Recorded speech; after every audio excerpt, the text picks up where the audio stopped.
Hi there, I'm Dr. Amber Johnston. I'm a clinical psychologist and a neuropsychologist, and I'm the director of Healthy Mind Psychology, a practice with a number of different psychologists, many who are on the welldoing.org platform. I am just coming on today because I wanted to talk to you a little bit about the stress response. The stress response is something that we probably all have experienced many times.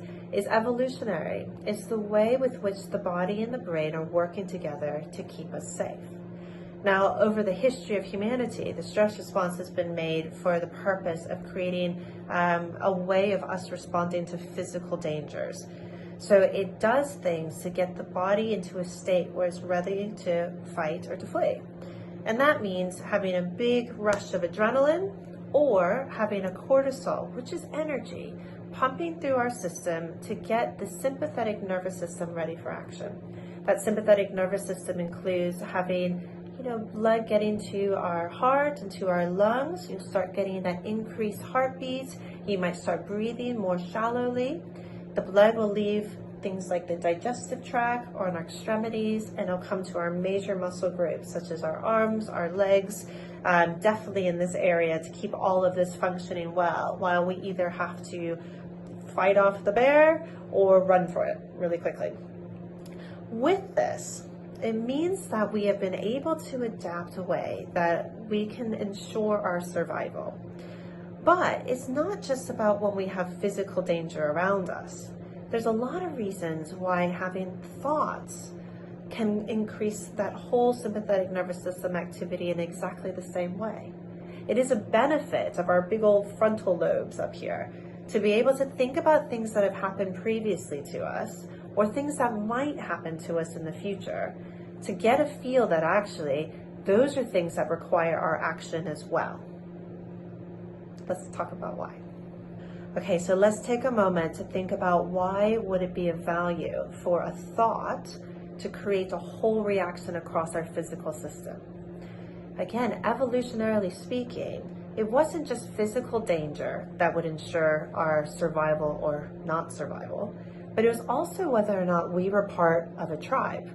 So having the safety of others became a really important piece that our brain learned and developed different mechanisms to let us know whether or not we were in good standing and therefore likely to have the safety and protection of others, or were we being kicked out and isolated off into the woods on our own where survival was going to be much more difficult.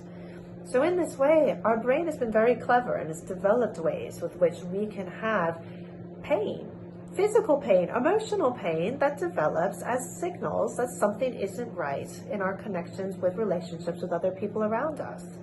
It also means that we can spend a lot of time shifting, going into the past or thinking about things in the future that potentially could be threatening, either to our physical safety or to our safety in connection with other people. That means that our bodies then start to feel that as an alarm that there might be something wrong that needs our attention and our action.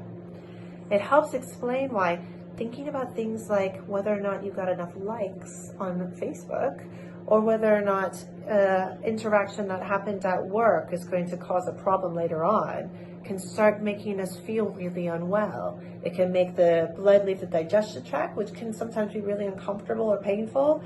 It can make us feel a little bit heightened so that we just have this kind of anxious energy we don't know what to do with.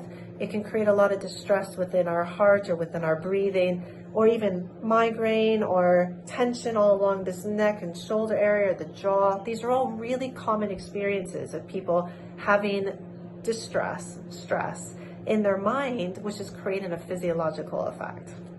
So what psychologists like to do is we like to spend time trying to work with a client, thinking about ways with which their bodies are potentially impacting the way we're thinking, and the way we're thinking is then impacting our bodies, making this figure eight that then can heighten everything and create distress or stress, or after a while with too much distress, depression, or it can bring everything back down again to reduce the stress response and create more of a feeling of natural flow and well-being.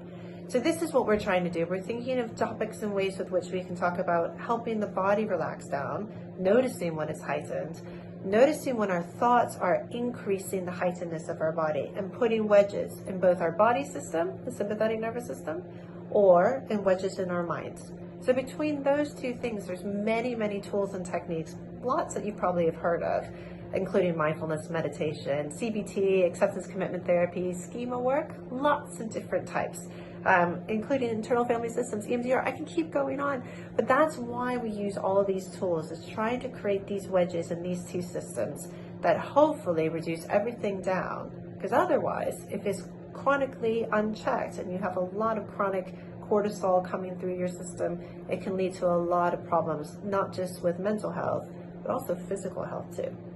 This is a big topic, and there's so much more I can say about how the system's working, but also all the tools and techniques that could do something about it.